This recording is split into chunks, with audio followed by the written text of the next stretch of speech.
Looking in your Missions tab, I'm sure you've seen the task that requires you to get an A-tier death score or higher. Or maybe you might be in desperate need of a revive token after spending an hour of your life growing a creature only to end up getting coast in Oasis. I'm sure you might be wondering, how do I get a high enough score? After all, it is somewhat difficult to get an S-tier death, and I've seen many players accidentally fail to meet the requirements, and they end up getting a lesser score than originally intended due to the high standards that must be completed in order to reach the requirements for an S-tier death score. So today I will be showing you how to meet these goals and get the death score as well as the special items you get from it, including a revive token. Starting off, I recommend joining an empty or less full server for this process, as not only would you not be lagging as much, but you also do not need to worry about the possibility of getting killed during the process, as well as the fact that more full servers can often crash, which can ruin your entire process if you aren't careful. I highly recommend using an omnivore flyer. As far as I'm aware, you are unable to complete the process using a photovore or a photocani, as you need to be able to consume both food and water.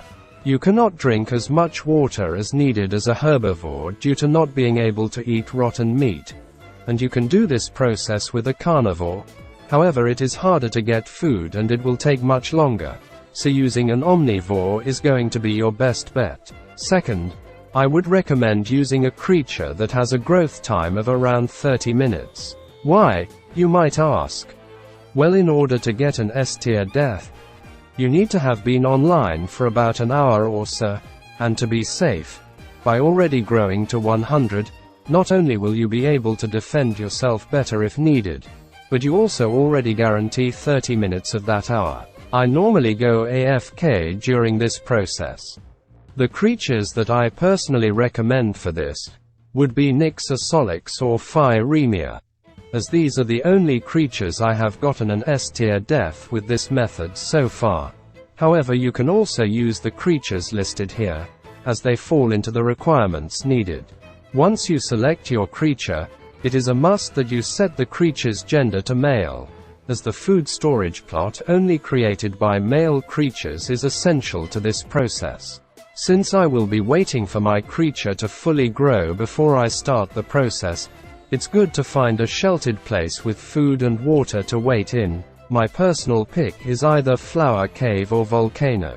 While we wait, I'll go over the basic information about getting an S-rank death score that you need to know.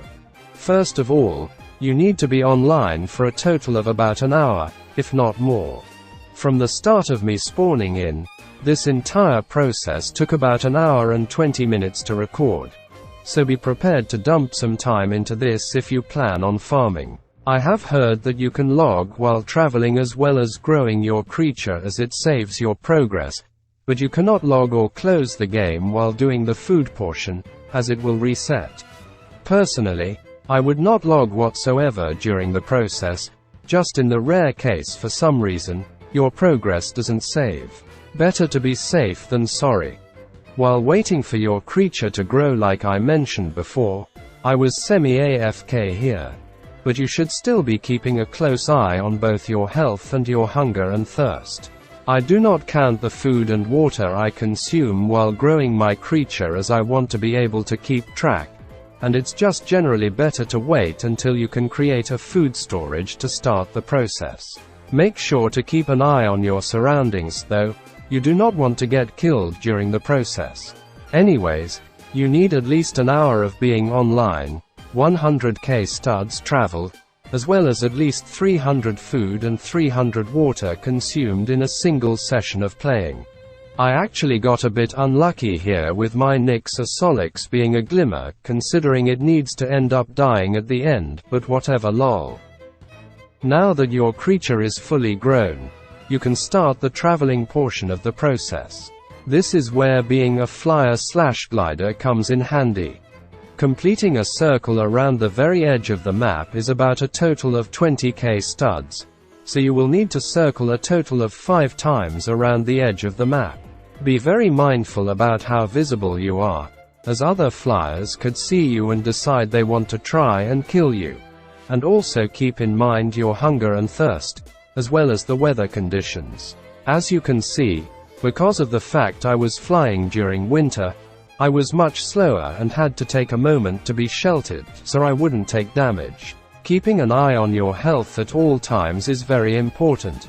And it is easy to die if you are not being careful. Also be careful not to hit the invisible border in the rare chance you might clip out of the map. As soon as you are done circling the edge of the map a total of 5 times, you now need to find yourself a safe place, preferably sheltered with both a source of food and water close by if not next to you. At this point, it will also be important to start looking for meat spawners. As an omnivore, this is where being able to eat both plants and meat will come in handy. Once you find a good food source, preferably plants, place down your food storage, and start putting your food into the storage, and go back and forth between eating and filling up the storage until it is full, and then destroy the storage. Do this a total of about 6 times. I ended up finding a meat spawner and picked it up, carrying the meat to a safe location with both grass and water. I continued the process of filling up the food storage and destroying it while I waited for the meat to spoil, which can take a bit of waiting, so be prepared. You need about anywhere from 2 to 5 pieces of rotten meat in order to fully deplete your thirst bar, depending on how fast the rotten meat decays. As soon as the meat starts to rot, immediately start eating and depleting your thirst bar, and filling it back up again. Do this a total of 6 times, the same amount as the food. Please remember to keep a close eye on your health if you do not have the iron stomach ability, as the sickness caused by the rotten meat can kill you earlier than intended. A trick that I use is sitting or laying down, and then eating.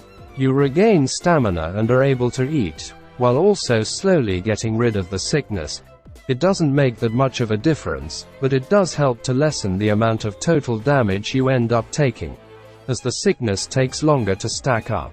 If you fill up on hunger, you can just place down another food storage plot, and make some space to eat more of the rotten meat. For the moment of truth, simply open the menu and reset your character.